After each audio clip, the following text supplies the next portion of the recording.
الرحمن الرحیم۔ سچوں کے ساتھ چلنا قابلیت اور ہنر مانگتا ہے، ہر شخص سچوں کے ساتھ چل نہیں سکتا۔ سب سے پہلی شرط تو طیب الولادت ہونا ہے، جس کا نسب اچھا ہوگا وہ سچوں کے ساتھ چلے گا۔ صلوات پڑھیں ذرا محمد وعلیہ۔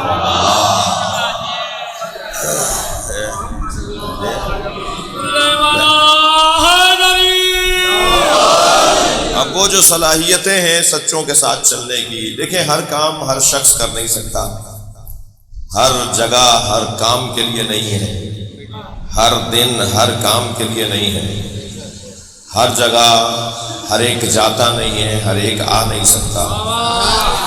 جی یہ معیارات ہیں، کسوٹیاں ہیں، پیمانے ہیں اور صلاحیتیں ہیں جن کا اظہار ہونا ہے، جن کی پرکھ اور جانچ ہونی ہے، جنہیں سمجھنا ہے اور تولنا ہے کہ کس میں کیا صلاحیتیں ہیں۔ اور صلاحیتوں کی پرورش کو عزاداری کہا جاتا ہے۔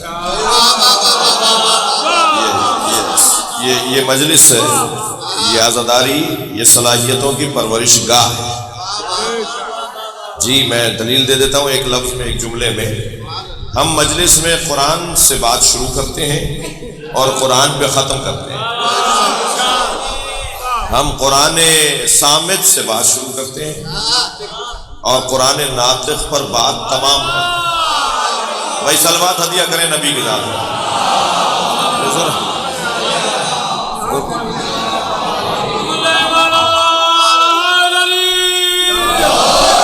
یہ جو قرآن کی بات پوری مجلس میں ہونی ہے نا، جتنی دیر ہم مجلس میں بیٹھے ہیں، اسی لیے مذہبی شاعری بھی جناب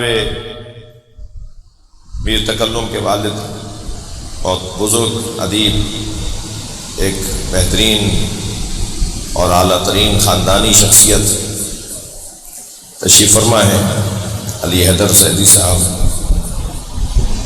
میر رضی میر کے فرزند، بابا تقی کے پوتے، اور خاندانی لوگ تشریف فرمائے ہیں۔ آپ سب آپ جانتے ہیں کہ مجلس میں ہوتا کیا ہے، حدیث قصص سے بات شروع ہوگی، تلاوت قرآن سے بات شروع ہوگی، جو نہیں ہو رہی آج کل۔ یعنی ہمیں پہلے قرآن کی تلاوت کرنی چاہیے، پھر حدیث قصہ پڑھنی چاہیے، پھر سوسانی ہوگی، پھر ممبر پہ خطابت ہوگی، اور پھر یا اس سے پہلے ممبر کا سلام ہوگا۔ یہ بھی علامہ رشید الرابی کی ایک ایجاد اور ایک ان کا ہنر تھا۔ یہ بر صغیر میں کراچی سے بات شروع ہوئی تھی کہ سوسانی کے بعد ممبر کا سلام علامہ رشید الرابی نے شروع کروایا، اور پھر ممبر کی خطابت ہوئی، پھر اس کے بعد عزا کا دن ہے تو نوحہ خوانی ہوگی اور ماتمداری ہوگی۔ تو یہ جو تہذیب ہے، یہ مسلسل ایک تربیت گاہ ہے، یہ جو ہمیں مجلس میں بلایا اور بٹھایا جاتا ہے۔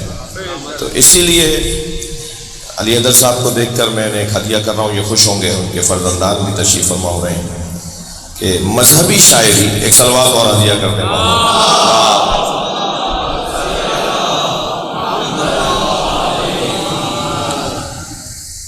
مذہبی شاعری اس لیے مشکل ہے، اور مذہبی شاعری ایک اعتبار سے آسان ہے۔ مذہبی شاعری آسان اس لیے ہے کہ اس میں غیبی امداد ہوتی ہے شاعروں، جن کا قصیدہ، سلام، کلام جن کے بارے میں شاعر کہنے جا رہا ہوتا ہے، ان کی طرف سے عطا ہوتی ہے، ان کی طرف سے توفیق شامل حال ہوتی ہے، تب وہ بہترین کلام کہہ لیتا ہے۔ اور مذہبی شاعری ایک اعتبار سے مشکل ہے اس لیے کہ اس میں آپ یہ کہہ کر شعر نظم نہیں کر سکتے کہ اللہ نے کہا اور قرآن کی آیت نہ ہو۔ آپ نظم کر لیں ایک کلام، ایک مصرع جس میں آپ کہہ دیں کہ اللہ نے کہا، اور آپ کے پاس اللہ نے کہا ہے اسے سمجھانے کے لیے قرآن کی آیت نہ ہو یا حدیث قدسی نہ ہو، یعنی خود سے میں سوچ کر اللہ سے کچھ کہلوا نہیں سکتا، میرے پاس قرآن کی آیت ہونی چاہیے، میرے پاس کوئی حدیث قدسی ہونی چاہیے۔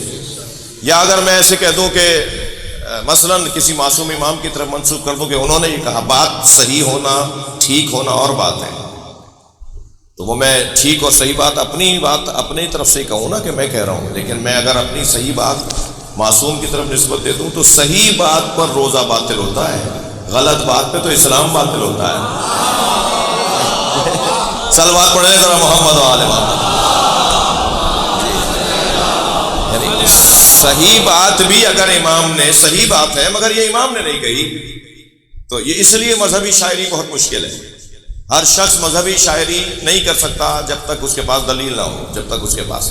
اب یہ جو احتیاط ہے، ریحان اکیڈمی کی جانب سے مجلس ہے، تو دو چار جملے مجھے کہنے دیجیے۔ ایک صلوات اور نبی کی ذات پہ ہدیہ محمد۔ آپ اس سے بہتر صلوات پڑھ سکتے ہیں۔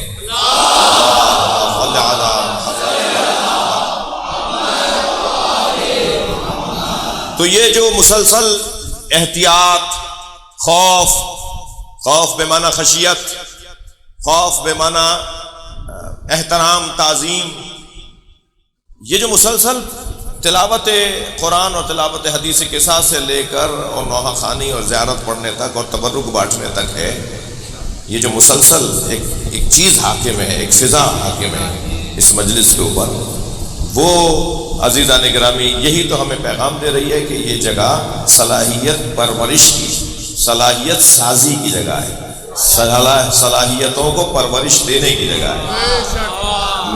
میں اگر فرض کریں اس حلیے میں جب ہوتا ہوں یا مجھ جیسے لوگ، تو 50 احتیاطیں ہمیں کرنی پڑتی ہیں، اور اگر اس حلیے سے باہر آ جائیں وہ اور بات ہے کہ بعض لوگ اس حلیے کی بنیاد پر شاید پہچانے جاتے ہوں، تو وہ جب اس حلیے سے باہر آ جائیں گے تو انہیں شاید بہت ساری آزادیاں مل جائیں، اور یہ حلیہ پابند کر رہا ہوتا ہے، یہ لباس پابند کر رہا ہوتا ہے۔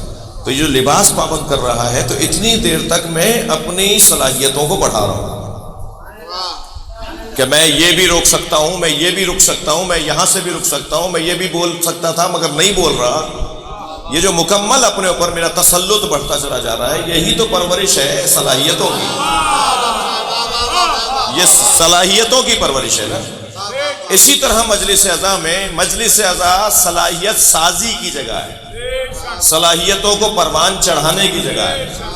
بھائی خود نفس کشی، اپنے آپ کو کا نفی کرنا، اپنی ذات کی نفی کرنا، اور اپنی ذات کی نفی کر کے اپنے آپ کو مضبوط بنانا، یہ ایک صلاحیت کا نام ہے یا نہیں؟ لہٰذا جتنی دیر ہم مجلس میں بیٹھے رہتے ہیں، ہم اپنی ذات کی نفی کرتے ہیں، مولا کا تذکرہ کرتے ہیں۔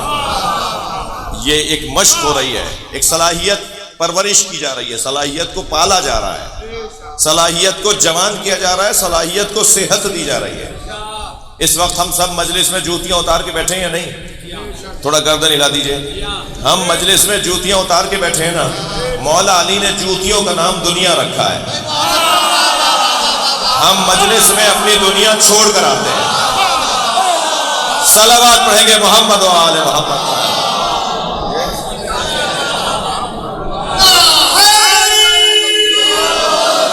ہم کچھ دیر تک دنیا سے لا تعلق کی مشق کرتے ہیں، اور یہ جو مشق ہے یہ ہماری بار بار ہوتی ہے، دن میں کئی بار ہوتی ہے۔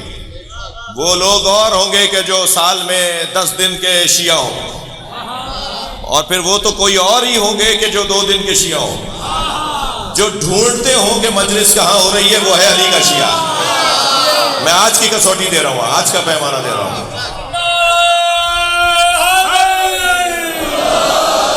یہ جگہ صلاحیت سازی کی جگہ ہے، صلاحیتوں کو پروان چڑھانا ہے۔ مسلسل ہم صلاحیتوں کو پروان چڑھانے کی کوششوں میں ہیں۔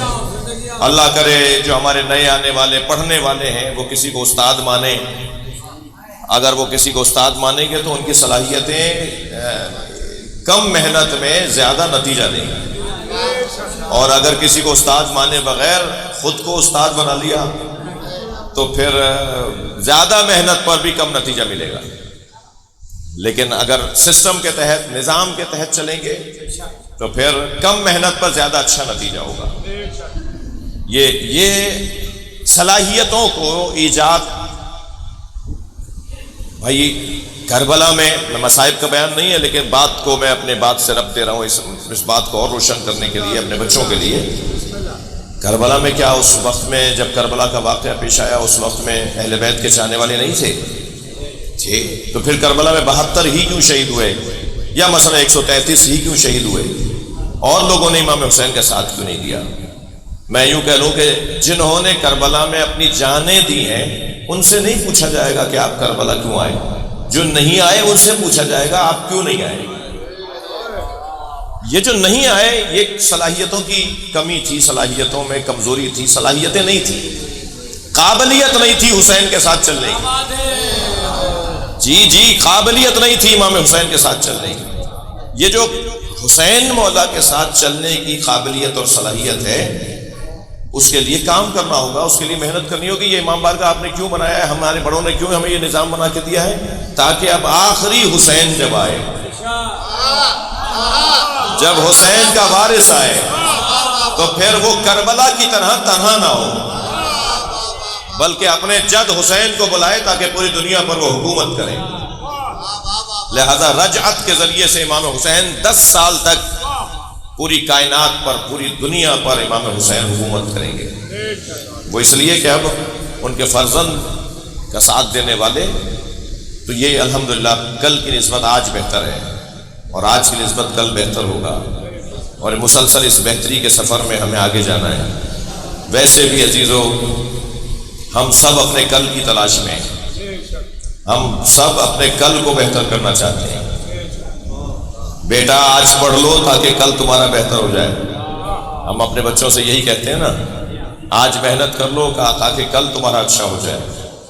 آج اگر کوئی کاروبار میں پیسہ لگا رہا ہے، میں پاکستان کی بات نہیں کر رہا، مزاج کی بات کر رہا ہوں، آج اگر کوئی پیسہ لگا رہا ہے کاروبار میں تو اس امید کے ساتھ کہ کل یہ اچھا نتیجہ دے گا، کئی برابر ہو کے ملیں گے۔ جی میں اگر نماز پڑھتا ہوں تو اس لیے کہ قبر میں سکون ملے گا، ہم اگر روزہ رکھتے ہیں تو اس لیے کہ اللہ کا قرب ملے گا، ہم اگر امام حسین کی مجلس میں آ رہے ہیں تو اس لیے کہ ہماری قبر میں حسین آئیں گے۔ ہر شخص اپنی کل کی تلاش میں ہے۔ صلوات پڑھ لیں ذرا محمد و آل محمد۔